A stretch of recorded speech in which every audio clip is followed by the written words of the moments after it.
শুধুমাত্র ৫ মিনিটে কোনো স্পেশাল খাবার বা মজাদার কোনো কিছুই বানানো যায় কিনা সেটা আমার জানা নেই। আজকে ৫ মিনিট সময় পাইছি আদনানের জন্য ২ টা ডিম দিয়ে ২ টা নুডলস আমি ভেজে দিচ্ছিলাম।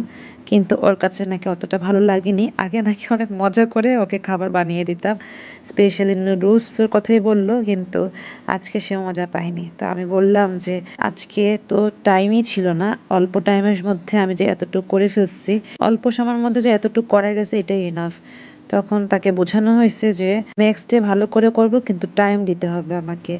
ইভেন ও আমাকে ফার্স্টে বলে নিয়েছিল কি যে তেল ছাড়া নুডলস করতে, মানে অল্প তেল দিয়ে। তো আমি ওইটাই করে নিচ্ছি, অল্প তেলে নুডলসটা করতে গিয়ে ওরকম আহামরি যে মজাটা সেটা হয় না, যেটি সবসময় আমি ওর জন্য স্পেশালভাবে করে থাকি। সেই স্পেশাল নুডলসটা আজকে হয়নি বলে আমার নিজেরও মনটা খারাপ লাগছিল।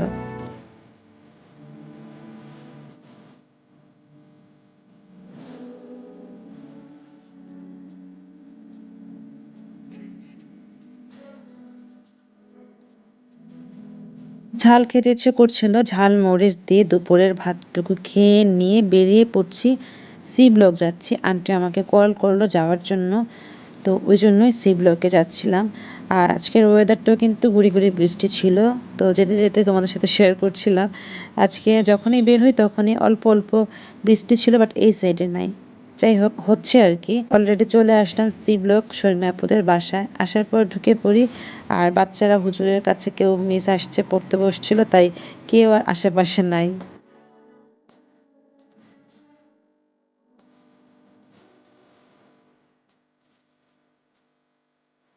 খুব মিষ্টি খেতে ইচ্ছে করতেছিল, তো খুশি আপু আমাকে ইনস্ট্যান্ট এত মজার একটি মিষ্টি এনে দিল। অর্ধেক খাওয়ার পরে মনে হয়েছে যে ভিডিওটা করি, যার কারণে প্রথম অবস্থাতে চিন্তাই করি না ভিডিও করব। তারপর যেটি হলো, কিছুক্ষণ গল্প করলাম, আর শর্মি আপু কি মজা করে চাটা বানাইছে, অনেক কড়া করে, মানে সারাদিন এই এক কাপ চা খেলে চাঙ্গা লাগবে, এত কড়া মজা করে বানাই দিচ্ছে। তো শর্মি আপু এবং খুশি আপুকে অনেক ধন্যবাদ। যাই হোক, তারপর আমি সাফওয়ানকে নিয়ে যাচ্ছি ওর কোচিংয়ে। আমি চিন্তা করলাম যে যেহেতু কোচিংয়ে যাচ্ছে আমিও বেরিয়ে পড়বো, তাহলে ওর কোচিংয়ে দিয়ে আমি চলে যাই হচ্ছে গিয়ে যমুনা ফিউচার পার্কে, যেখানে আমি টুকটাক কিছু দেখবো। তো ওই সেন্সে ওকে দিয়ে আমি চলে যাচ্ছি যমুনা ফিউচার পার্কের কাছেই ওর কোচিংটা, যার কারণে আমার সুবিধা হয়েছে। কিছুক্ষণ এই যে হেঁটে তারপর আমি যমুনাতে চলে আসছি। আসলে আমি বাইরে যাব, বাংলাদেশের বাইরে, তো মনে হয়েছে যে টুকটাক কিছু কেনা দরকার। আর সেজন্য দেখতে গেলাম। প্রথমে নবরূপাতে ঢুকলাম, কারণ এখানে বিশাল ডিসকাউন্ট, আর ডিসকাউন্ট দেখলে তো আমরা ঢুকবো, এটা নর্মাল ব্যাপার।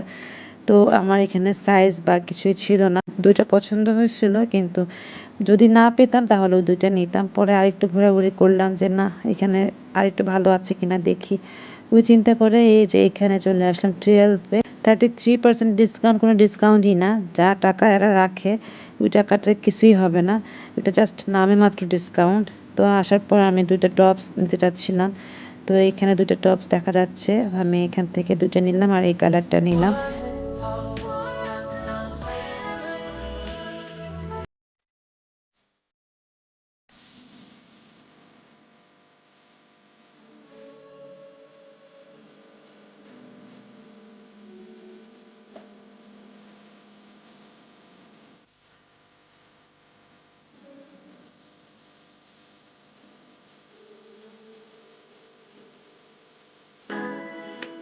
যাই হোক, শপিং করা শেষ, আর থাকবো না, মাগরিবের আজান দিয়ে দিয়েছে, বাসায় গিয়ে সালাদটুকু আদায় করতে হবে।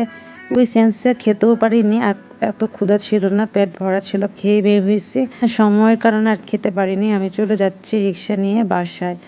বাসায় যাওয়ার একটাই কারণ যে আমাকে মাগরিবের সালাদটুকু আদায় করতে হবে, আদারওয়াইজ এখানে মানে আমি একটু ঝালমুড়ি খেতে পারতাম। আর আপু যে আমাকে কড়া করে চা খাওয়াইছে না, যার কারণে আমি চায়ের আড্ডাতে পনির চা খেতে পারিনি, কারণ চায়ের নেশাটা একেবারেই ছিল না। বাসায় আসার পর মাগরিবের সালাদ আদায় করে নিয়েছে, আর মা এত মজা করে চিকেন নাগেটস বা চিকেন চাপ যেটাই বলো ওটা বানাইছে। আর এখানে এটা রেডি করতেছে বিফ টিকিয়া, এটা এখনো বানায়নি, মানে সবকিছু রেডি করে নিচ্ছে, এখন শুধু মা মশলা টশলা সবকিছু দিয়ে মাখায় নিবে।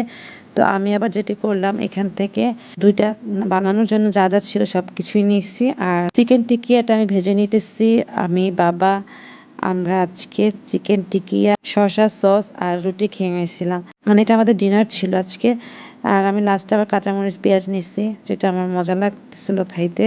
তো আমি ভাবছিলাম যে আদনানের জন্য আমি এটাই করব, কিন্তু না, সে এসে বলতেছিল, মানে আর্লি চলে আসছে 9টার দিকেই, এসে বলতেছিল যে সে আমার হাতে স্পেশাল পরোটা খাবে আর হচ্ছে আলু ভাজি খাবে। তো আমি তাড়াতাড়ি করে এসে আমি আমার পরোটাটা বানাচ্ছি আর সুমিকে বললাম কয়েকটা আলু ছিলে কেটে দেওয়ার জন্য। আর মুচমুচে পরোটা বা ফুল পরোটার জন্য স্পেশাল এটা আমি সবসময় বানাই। আমি আজকে বাটার রয়েল আর এখানে একটু আটা দিচ্ছি, আর কিছু না। একটু মিক্সড করে নিয়ে এই যে মাঝখানে দিব, তারপরে ভাঁজ করে বানিয়ে ফেলবো। তো এর মধ্যে সুমি বলতেছিল দেন আমাকে, আমি বানাই দিই। তখন আমি ওরে বলতেছিলাম যে ঠিক আছে, আমি 3টা পরোটা বানাচ্ছি, তিনটাই আমি এরকম শেপ দিয়ে নিব, তুই শুধু জাস্ট বেলে দিবি। তো ও বললো যে ঠিক আছে। 3টা পরোটা এরকম শেপ দিয়ে নিয়ে নিচ্ছিলাম।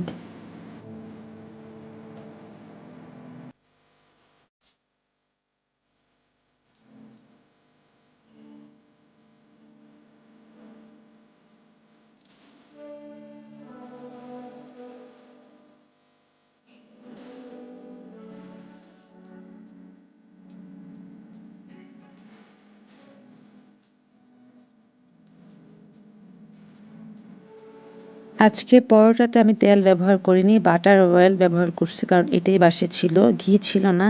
তো একটা এক্সপিরিয়েন্স গ্যাদার করলাম এই বাটার অয়েলের ক্ষেত্রে। বাটার অয়েল দিয়ে তো আমি ভেজে নিচ্ছি, ফুলকো ফুলকো হচ্ছিল দেখতে পাচ্ছ। আর পাশের চুলায় আলু ভাজিও প্রায় হয়ে গেছে। এখন তোমাদের যেটা শেয়ার করতে চাইছিলাম, বাটার অয়েলে আমার কাছে ভাজার সময় মনে হলো যে গরুর চর্বি দিয়ে করা, কারণ চর্বির একটা স্মেল পাইছি। কিন্তু ঠান্ডা হয়ে যাওয়ার পর সেই চর্বির স্মেলটা থাকেনি। শুধুমাত্র গরম গরম যখন আমি দিচ্ছিলাম আর স্মেল বের হচ্ছিল, সেটা সম্পূর্ণ গরুর চর্বির মতো লাগতেছিল।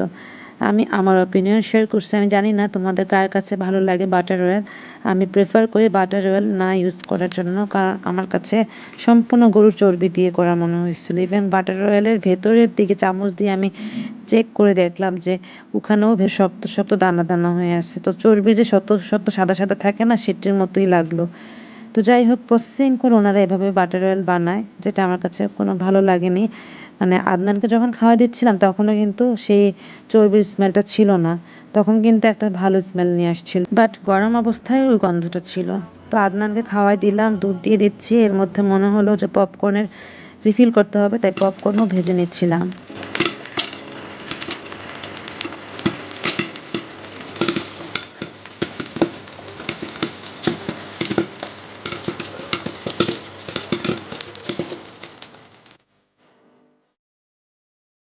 কি সুন্দর হয় তাই না? এই সময়টা এত ভালো লাগে। এক হচ্ছে যখন পপকর্নগুলি ফুটতে থাকে, আর সেকেন্ড হচ্ছে বানানোর পর একটা ফ্লাওয়ার হয়ে যায়।